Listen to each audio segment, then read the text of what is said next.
I heard you saying it's not about money. Go to hell. It is about money.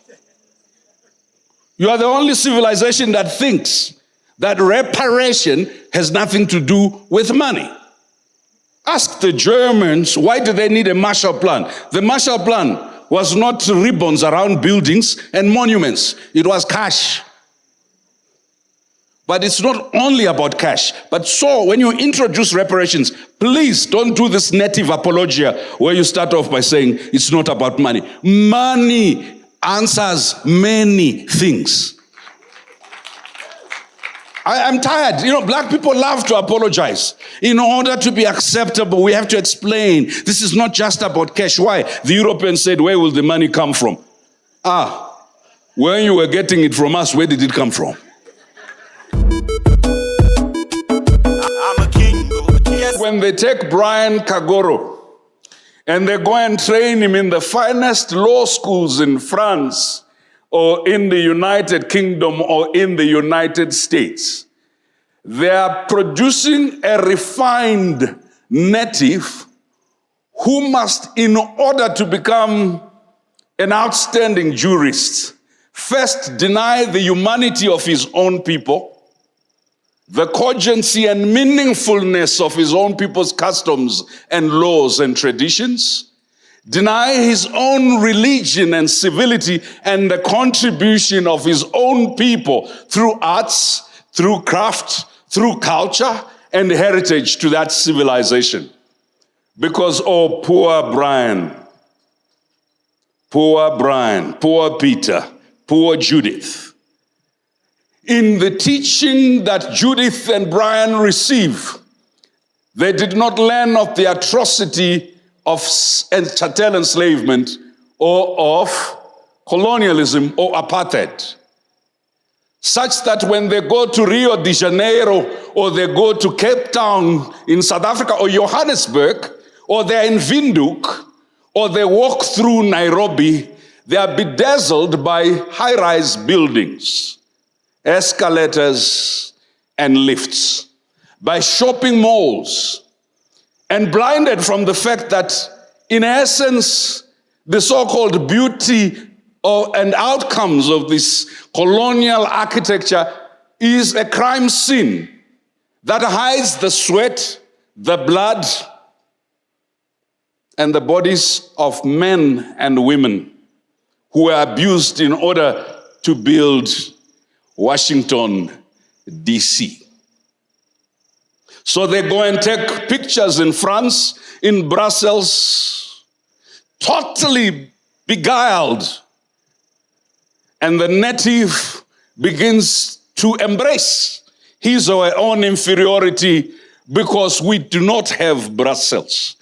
We do not have Rio de Janeiro. We don't have Paris. So the native steals money from government, from their NGO, from wherever, in order to go to Paris, the crime scene where your ancestors.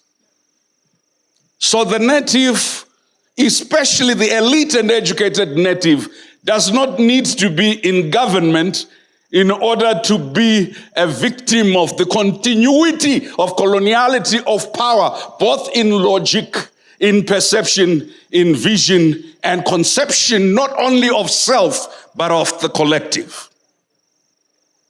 The German philosopher Hegel, who is often associated with the moment when Karl Marx emerged, writes, and it was accepted professor in scholarship then, he says, Africa is no place of history. It's not an interesting place.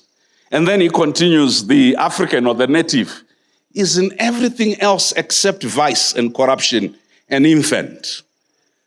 So not only is the native not fully human, not only does the native not have any sense of ownership, but the native is an infant.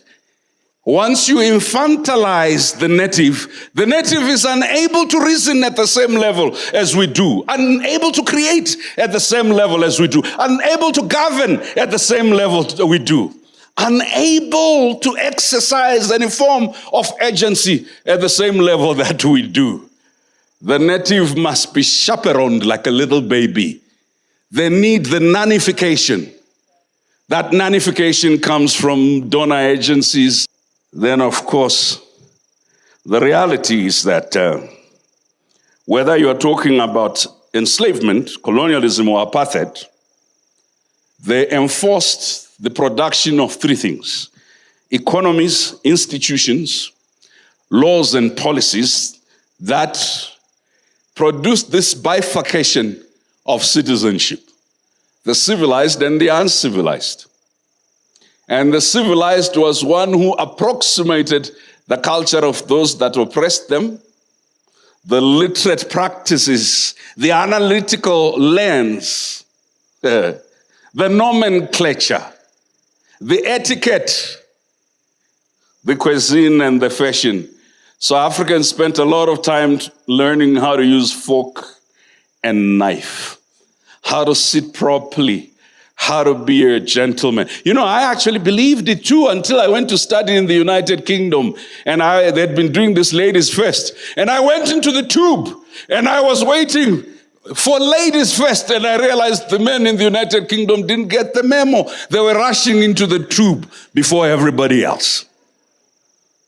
So the mythology of civility and civilization constructed in the native a permanent sense of inadequacy, a permanent sense that you are not fully human, you have to do something to graduate to be fully human. So the native, this dual existence, the native who went overseas, like some of us to study, came back feeling that they were the better native, and looked down upon the native who had not gone overseas to study. Because what would make me equal to Comrade Briggs or so-and-so who had not been to Sorbonne, who had not been to Cambridge or Oxford, who had not been to Yale, to Harvard or Oxford. And then the native introduces himself and says, "Hi, I did my master's at Columbia and my PhD." And this becomes a badge of honor for the native, because why is this honor? The native no longer says, "I'm from Makerere, Dar es Salaam, University of Zimbabwe, Ahmadu Bello University." The native does not quote Mamadou Diouf. The native has to quote Chaucer. They have to quote some English poet, because why would you be quoting people who come from a non-culture? And in the opening of meetings, the native would, in giving definitions, show complexity, whether in church or in an academic conference, by giving a rendition, the Greek definition of the word for philanthropy is phileo, the love for humanity. The native does not know that the reason why they were colonized is that they were essentially a giving people, essentially a kind people. So the native begins to think we need to develop philanthropy, the love for humanity in Africa. Last time I checked, it is not us who invented the term ethnic cleansing. It is not us who did the crusades, killed people for their religion. It is not us who colonized and enslaved people, chopped their limbs if they didn't produce quotas in their own country. It is not us, but the natives somehow must be taught by the same people the love for humanity. The same native whose great-grandmother came from West Africa and taught a white American man how to do what we now call vaccination, how to use the thing that kills you to cure you. Same native now says, our problem is that we are scientifically backward. And yet the same native drinks Chinese herbal tea and has been taught that somehow their own herbs are demonic, but the herbs of the Chinese are... I'm not talking about villagers and people who need to.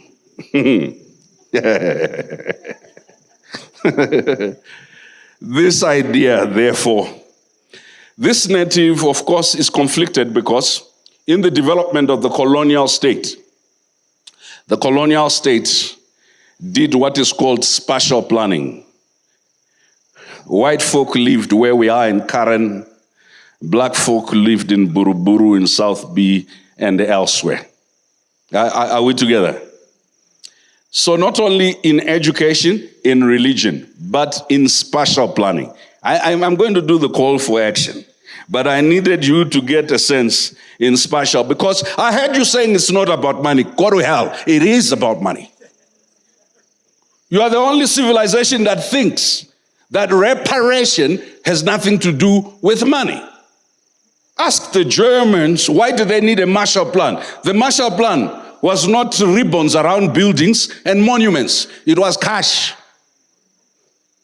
But it's not only about cash. But so when you introduce reparations, please don't do this native apologia where you start off by saying it's not about money. Money answers many things. I'm tired. Black people love to apologize. In order to be acceptable, we have to explain. This is not just about cash. Why? The Europeans said, where will the money come from? When you were getting it from us, where did it come from?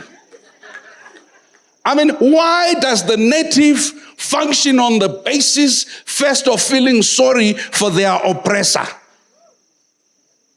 Let's talk about your inability to pay. Go to the bank, and the bank has given you a loan, and you have a house and a car, and you go and say, Mr. Manager, it's not about the money.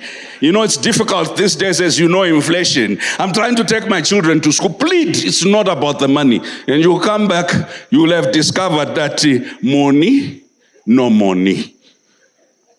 Do you understand? Please, guys, don't bring into this sector such grandiose rationality. I'm not begging for the money. For those who think we are begging for the money, people say don't demand. All justice is demand. Ask the feminist movement. All justice is demand. I will assert, but I will demand. I can walk and chew gum at the same time. Do you understand? Call to action number 1.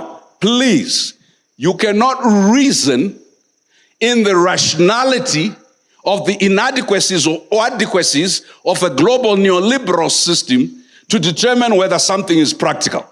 If Mandela had done this, it's not about money, it's not about freedom. If the PAC had started and said, well, it's not about, you would not have fought for the liberation of South Africa from apartheid. It was impossible in 1963 to think about liberation. Impossible. Your ancestors who did not have the internet, who did not have the depository and libraries, who didn't have the research and access to information of how much they were being robbed, were still logical enough to say, we're going to fight. Are we together? Guys, listen. All liberation demands are extreme. We get to rationality when we've flexed mutual power. All right? You don't start off with a minimalist position. Right? All liberation. Number 2, that what I wanted to say is that how did you then keep the native where they were?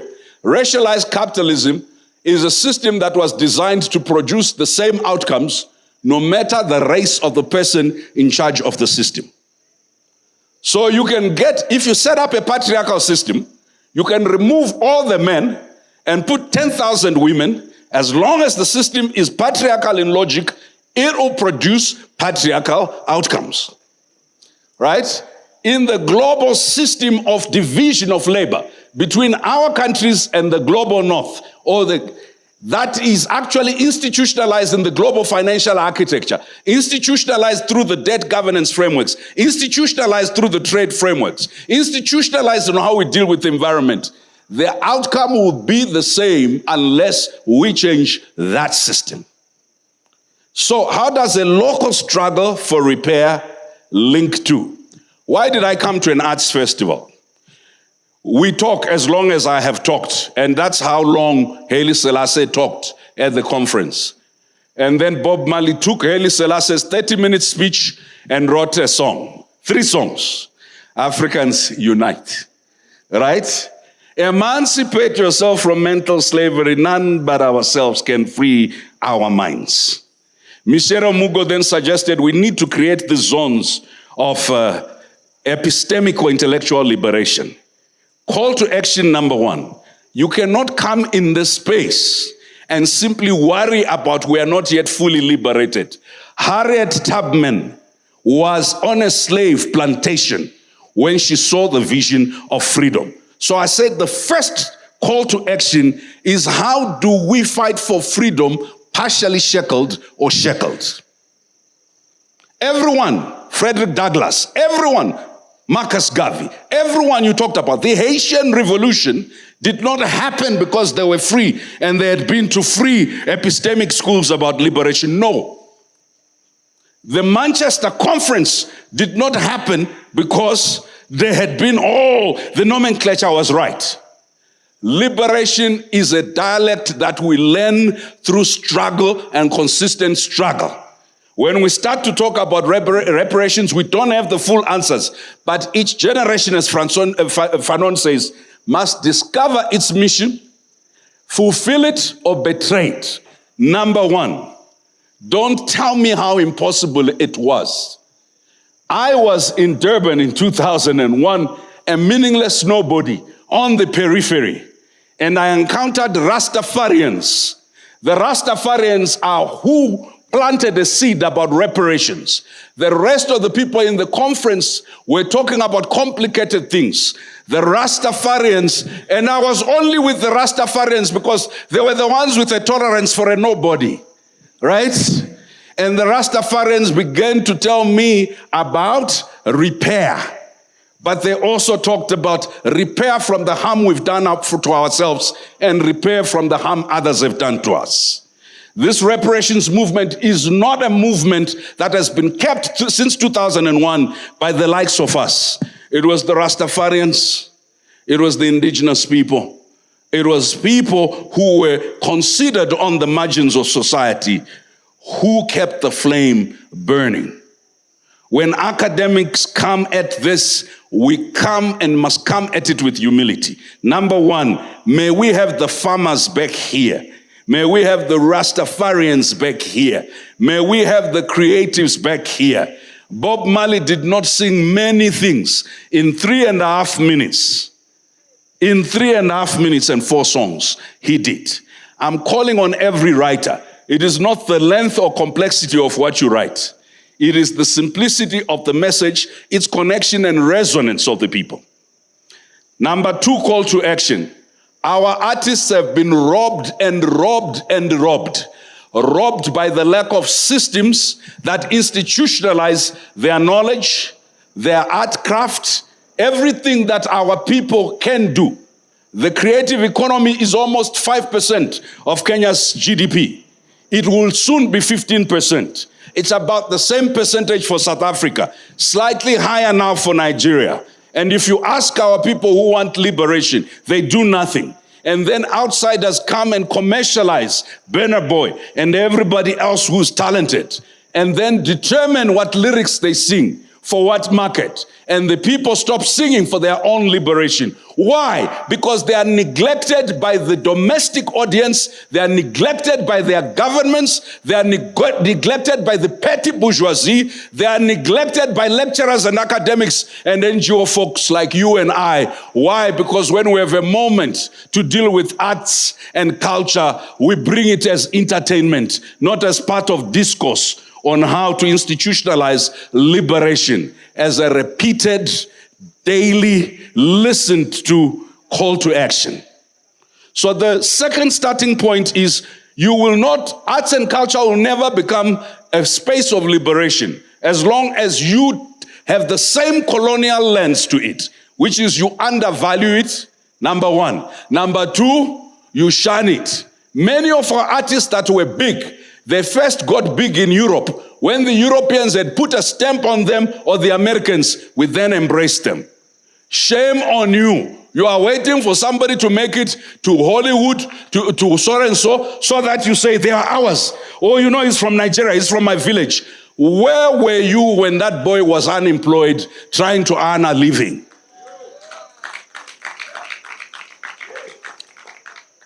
Look, I worry about governments, but I worry about us. We want governments to do liberation. We ourselves don't do any liberation. In your offices, How many books from local authors are there? From African publishing houses, how many? In your office here, how many? How many paintings? How many sculptures? How many artifacts, if you want to call them that? My friends, hypocrisy that thinks we can come here and pontificate to the African Union about how to do liberation, when the decoration in our offices is Picasso and Rembrandt, will not work. If you are a reparations movement at every dimension of your life, cuisine, when we visit you and you are taking us out for food, where do you take us out to? Oh no, we got a brilliant Italian restaurant and a French restaurant. You see, the cancer we are dealing with, McMeet, is a cancer that continues to give money to the privileged, and then when it is full of Italian food, begins to talk, we're losing our indigenous languages. We're losing our... What kind of nonsense is this? Fashion. Nigerian and Ghanaian fashion designers are beginning to get orders from New York, from London, from elsewhere. Now Africans have decided, actually, I may as well order from Nigeria because I saw Rihanna. You are sellouts. You are worse than Moise Chombe. You want to wait for someone in the US to say, oh, it's cool, before you decide it's cool. And then you come to this conference and you talk to me about agency against imperialism, agency against colonial oppression. No, my friend, you are the agent of imperialism and colonial oppression. Because if you can't liberate your value of beauty and good, how can you? So I've talked about knowledge, about food, about stuff. The last thing is about funding.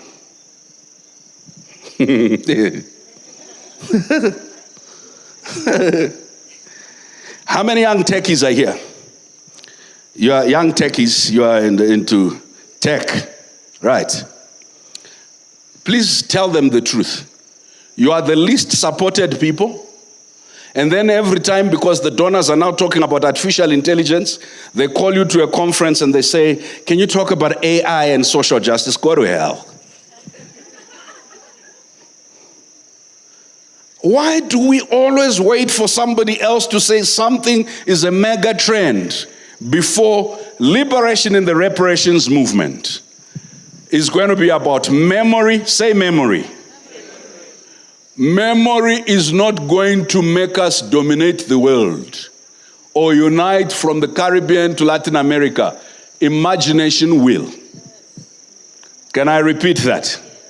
The struggle for reparations cannot just be about memory, because atrocity and tragedy has never gotten people to move from outrage to prominence, to agency and leadership. I need you to hear this.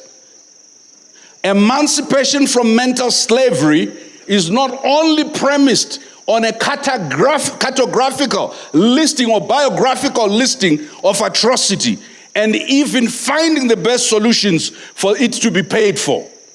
The best redemption, the redemption song that Bob Marley started that you must complete, is this redemption that says, it was not true that I'm not human. It was not true that I don't have a sense of ownership. It was not true that I don't understand technology. The best redemption is imagination. The next reparations conference should be about how those who dare to imagine the future without denying the past can create a future that's not benchmarking itself against others and former oppressive entities. That begins to celebrate what black people have created, what Africans and Afro-descendants have created, what mixed race people have created in this world in terms of technology, of literature.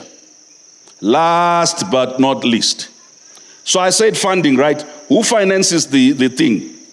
How many people actually know how much we spend on banquets in our countries? State banquets and NGO end-of-year Christmas party and personal care. Yeah, self-care. How many? I'll give you a figure. Black contribution to the creative economy globally is sitting at between 5.3 trillion and 8 trillion. That's Africans, Afro-descendants in the Caribbean. In the US alone, Afro-American contribution to the creative economy is about 1.7 trillion. Do you want to know how much of it is in the hands of Africans and Afro-descendants? Do you want to know? Less than 3%. Can I repeat that?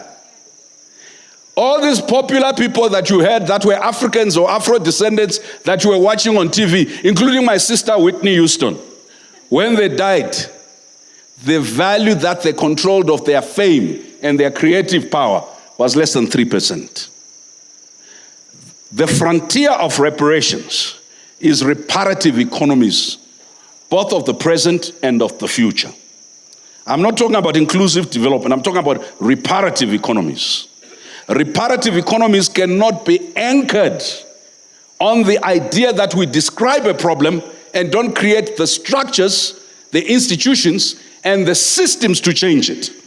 You cannot change oppression by a system of racial capitalism without having a system of empowerment. Because otherwise, we will have 100 years of outrage at this system.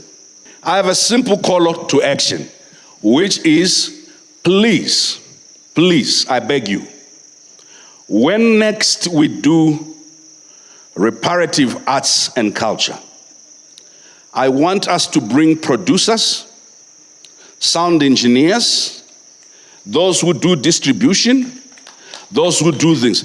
Why? And techies.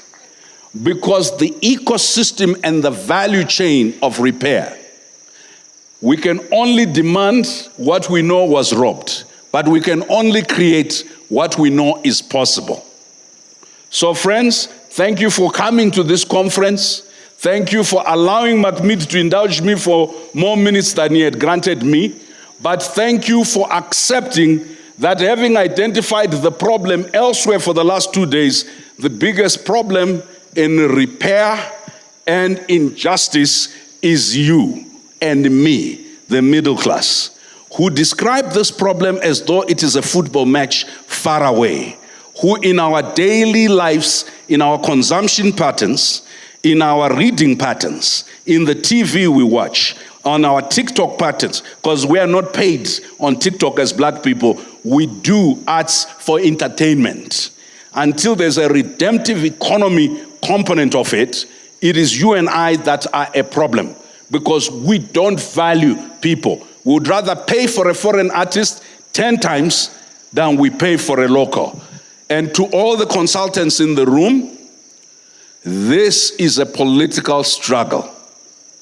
If you only technically engage it, you will betray the politics of what is the ideology or what is the ideative framework.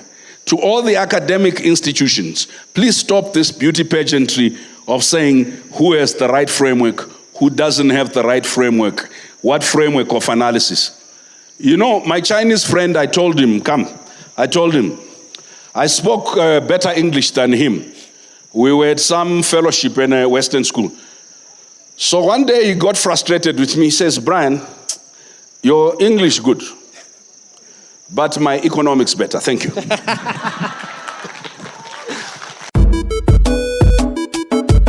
a king, yes, I'm a king.